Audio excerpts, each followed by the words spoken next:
Where do all of the Formula One teams stand after testing? We've had 6 total days of running with the brand new 2022 F1 cars around both Barcelona and Bahrain, and I brought in my longtime friend Rogersrant live to help answer this intriguing question. So, without further ado, let's kick things off with number 10.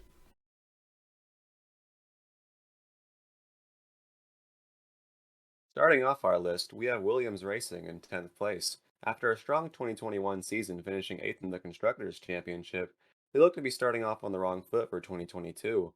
Only totaling 248 laps around the Bahrain circuit, along with some spectacular reliability issues in the form of a fire on the back of Latifi's FW44, things just don't seem to be going their way so far. To add insult to injury, their times in testing didn't exactly give them anything to cheer up about, being the slowest team overall with less than a week to go until the season opener.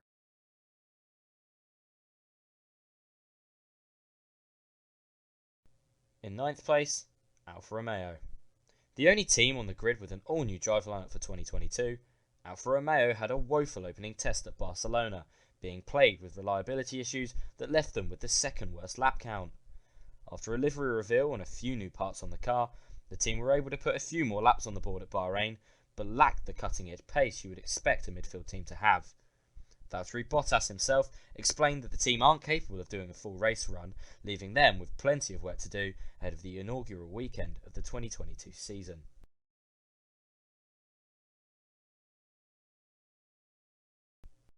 Eighth place brings us Alpine, a team who, safe to say, had a slightly worse preseason test than we thought they'd have. As is a recurring theme with the lower ranked teams so far, they were struck with more than their own fair share of reliability woes. While testing times for both Barcelona and Bahrain may not be a cause of worry, they were certainly aiming for much more to start out the year in which Fernando Alonso decides whether or not to continue with the team once the season is done and dusted. One saving grace for the team, however, according to sporting director Alan Permane, is that they have learned to control the ever-present porpoising effect that seems to be hindering the progress of many other teams.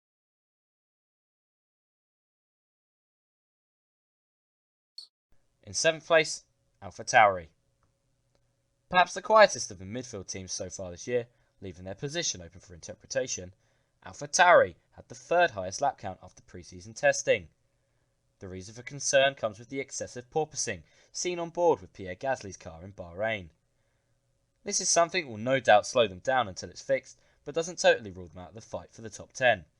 They showed promising one-lap pace throughout the Bahrain test, but the race runs appeared less encouraging for the team from Faenza, who no doubt have a car capable of fighting for points this year when they can get a handle of the car setup.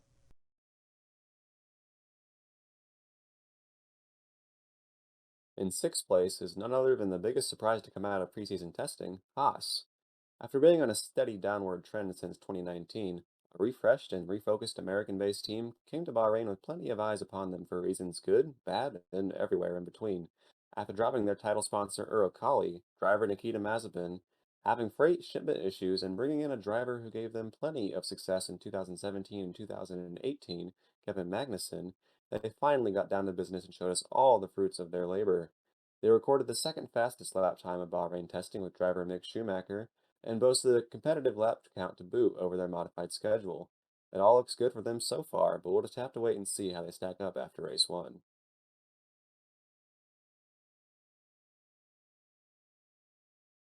In fifth place, Aston Martin. In the second year of an ambitious 5-year plan to fight at the front of the F1 field, Aston Martin backed a good level of running throughout pre-season testing and managed to hide what pace they had in their car over one lap. Over the race runs, the drivers recorded impressive times on the harder tyres, which suggests that the team were reluctant to set any low fuel runs and reveal their true pace to anyone. This is a crucial year for Aston if they're to have a chance of retaining four-time champion Sebastian Vettel for 2023 and beyond, having made it clear he wants to be in a winning car in the future.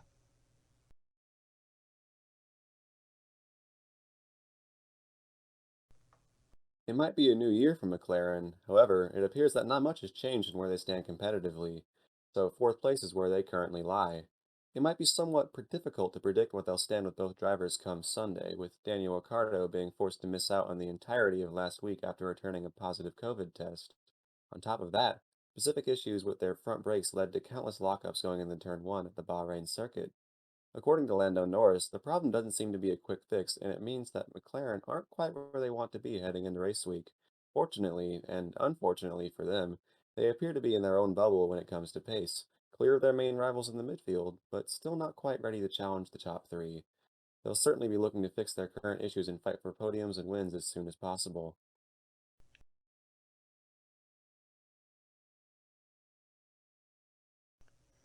In third place, Mercedes. The undisputed champions of F1's turbo hybrid era so far have endured a challenging start to 2022, thanks mainly to an ambiguous car design which turned heads up and down the paddock. The no side pod look adopted by Mercedes seems to have significant advantages in slow speed corners, but makes porpoising difficult to control and is something they suffered from in Bahrain. George Russell appears to have nestled in well to the team alongside Lewis Hamilton, and no doubt will be working fiercely to get the car in contention for the podium come Sunday. However, finding pace as well as a balance that suits the car and the drivers means a miracle solution is going to have to be found at Brackley over the next few days, something no one doubts Mercedes cannot do.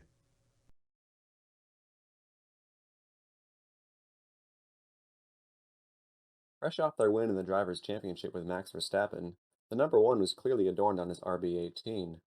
They say numbers don't lie, and although Red Bull did top our timing sheets in Bahrain testing, it wasn't quite enough for us to put them at the top of our list, slotting into second. With plenty of laps underneath them, some seemingly rock-solid reliability, and a team that seems to be firing on all cylinders after their 2021 boost, many might be quick to slot them into their top spot.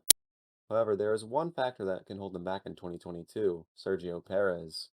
A driver that has shown some insane pace at times during 2020 and 2021, we certainly don't believe that he's a bad driver, being a proved race winner in his own right as of late. Perez simply hasn't shown the same consistent trailblazing pace as his championship-winning teammate. In short, Red Bull have done nothing badly, but the team we have on top of our list has seemed to hit the jackpot on all fronts.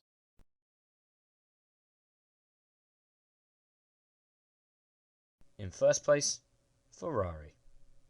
One team with the expectation to live up to have most certainly delivered upon it so far. Ferrari have matched bulletproof reliability with rocket pace to shoot themselves to the top of our rankings. Not only do they arguably have the best driver lineup in F1, but they've also spent the last few years preparing for a return to the sharp end of the field, something that they're no doubt ready for. They managed to almost match the pace of the Red Bull in race trim across the Bahrain test and performed even more handsomely when it came to qualifying trim. No one knows the fuel loads, but a well-balanced and stable car goes a long way towards sustaining a strong title challenge. This, coupled with an experienced and fast driver lineup, means that the Manarello-based team find themselves in their best position to challenge for a title since 2018. Hey guys, I'd like to take a second to thank everyone who's made it this far. I'd also like to thank my good friend Shay, otherwise known as Rogersrant, for collaborating with me on this video. He has some really cool Formula 1 related content over on his channel, which I'll leave a link to in the description. Also, if you haven't already, please consider subscribing to my channel. The closer we get to 1,000 subs, the easier it is for me to bring you better content more often. If you've already subscribed and you want to support me in some other way, I'm happy to announce that I've launched my own Patreon. It features several affordable options that will allow you guys to access to tons of channel benefits. The first person to become a patron will also receive a special surprise, regardless of tier. Anyways, that's it for now. I hope you all enjoyed and have a great rest of your day, but I gotta dash.